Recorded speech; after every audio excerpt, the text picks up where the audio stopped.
So the second part is the storage class, and in any C program there are four kind of storage. The first, auto, register, static, global or external variable. So we can give it by this analogy that there are multiple functions, function 1 to being called by this driver function, and this three function coding getting called as program 1, similarly as program 2. So in each of these functions, including the driver function, we can have variables in each. Within this function particularly, we will be having auto or register variables as defined. In the entirety of the program, we can have static variables, and in the entire program, in all this program, in the entirety of the function we can have static variables, and in all the programs we can have global variables being distributed overly. So in the first, जैसे कि first में we will be defining this in four ways. The first being the default value, storage area, scope और life time. Default value मतलब अगर हमने कोई value नहीं दिया तो उसकी कंप्यूटर अपने आप से एक वैल्यू एलोकेट करेगा. सो उसकी क्या वैल्यू होगी, ये कहाँ स्टोर हो सकता है, इसका scope and function and life time I will get into now.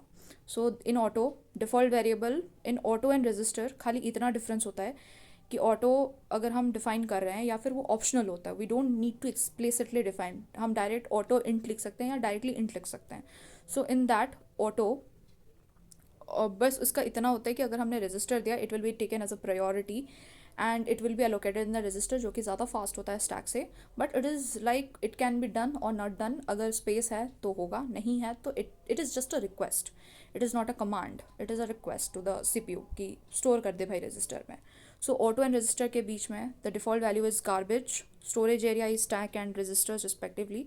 और इनका फंक्शन, इसका स्कोप और लाइफ टाइम जो है फंक्शन के अंदर ही होता है. लाइक इतने से ड्राइवर फंक्शन में होगा, जब तक ये फंक्शन चल रहा है उसमें चलेगा, एल्स इट इज़ गेटिंग डीअलोकेटेड.